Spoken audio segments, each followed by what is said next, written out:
ডিব্ৰুগড়ত উপস্থিত পঞ্জাব আৰক্ষীৰ দল কাৰাৰুদ্ধ অমৃতপাল সিঙক গ্ৰেপ্তাৰৰ বাবে আহিছে দলটো আজি অন্ত পৰিব অমৃতপাল সিঙৰ এনএছএৰ জিম্মাৰ ম্যাদ আন এক গোচৰত সাংসদজনক গ্ৰেপ্তাৰৰ বাবে উপস্থিত হৈছে হি পঞ্জাব আৰক্ষীৰ দল 2023 চনৰ ফেব্ৰুৱাৰীৰ পৰা ডিব্ৰুগড়ৰ কাৰাগাৰত আছে সাংসদ অমৃতপাল সিং আৰু অমৃতপাল সিঙক গ্ৰেপ্তাৰৰ বাবে আহি ডিব্ৰুগড়ত উপস্থিত হৈছে পঞ্জাব আৰক্ষীৰ দল ফোনযোগে সংযুক্ত হৈছে আমাৰ সাংবাদিক দেৱজিৎ চুটিয়া দেৱজিৎ ডিব্ৰুগড়ত আজি পঞ্জাব আৰক্ষীৰ দল উপস্থিত হৈছে কাৰাৰুদ্ধ অৱস্থাত থকা অমৃতপাল সিঙক গ্ৰেপ্তাৰৰ বাবে আহিছে বুলি জানিব পৰা গৈছে আমি শেহতীয়া সবিশেষ তথ্যখিনি আপোনাৰ পৰা জানি ল'ব বিচাৰিছো দেৱজিৎ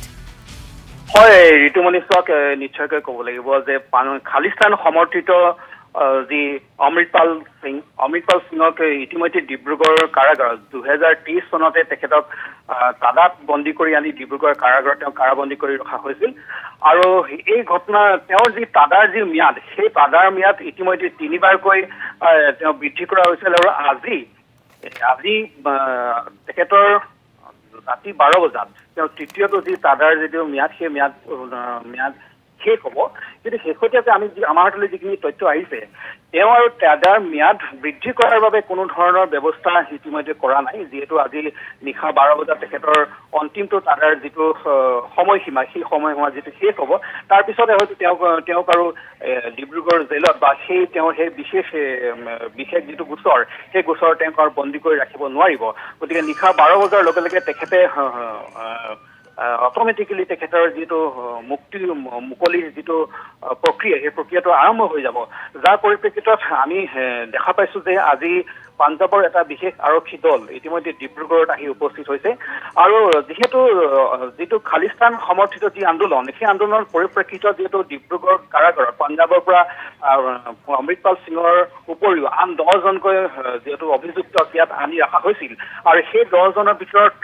9জনে ইতিমধ্যে ডিব্ৰুগড় কাৰাগাৰৰ পৰা তেখেতসকলক লৈ যোৱা হৈছে একমাত্ৰ অমৃতপাল সিঙকে ডিব্ৰুগড় কাৰাগাৰত ৰখা হৈছে যোৱা বছৰ এপ্ৰিল মাহত শেষৰ যি 4জন আছিল সেই 4জনেও তেখেতৰ সংগী লৈ যোৱা হৈছিল আৰু যাৰ পাছত অমৃতপাল সিং অকলশৰীয়া পৰিছিল আৰু শেহতীয়াকৈ আমাৰ হাতত যি তথ্য আছে আজি যিহেতু অমৃতপাল সিঙৰ যি ম্যাদ শেষ হ'ব সেই ম্যাদৰ পিছতে কিন্তু তেওঁক বৃদ্ধি কৰাৰ ক্ষেত্ৰত কিন্তু কোনো ব্যৱস্থা গ্ৰহণ কৰা নাই তাৰ বিপৰীতে আমাৰ অন্য এটা তথ্য আমাৰ হাতত আহিছে যে তেওঁ এটা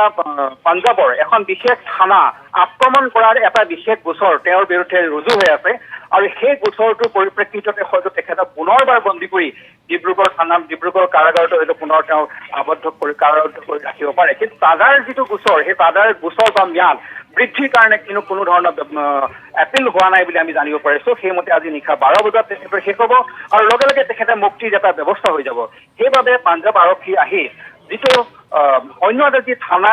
আক্ৰমণ কৰাৰ যিটো গোচৰ আছিল তেখেতৰ বিৰুদ্ধে সেই গোচৰটো সংক্ৰান্তত হয়তো তেওঁ পুনৰবাৰ বন্দী কৰি হয়তো ডিব্ৰুগড় কাৰাগাৰত ৰাখিব পাৰে এইখিনি তথ্য আমালৈ আহিছে গতিকে এটা কথা নিশ্চিত যে অমৃতপাল সিঙৰ যি তাদাৰ যিটো ম্যাদ সেই তাদাৰ ম্যাদ আজি নিশা 12 বজাত শেষ হ'ব আৰু লগে লগে তেখেতে হয়তো মুক্তিৰ এটা বিশেষ প্ৰক্ৰিয়া আৰম্ভ কৰিব। নিশ্চয়কৈ দেৱজিৎ চুটিয়া আপোনাক ধন্যবাদ জ্ঞাপন কৰিছো সবিশেষ তথ্য আমাক জনোৱাৰ বাবে।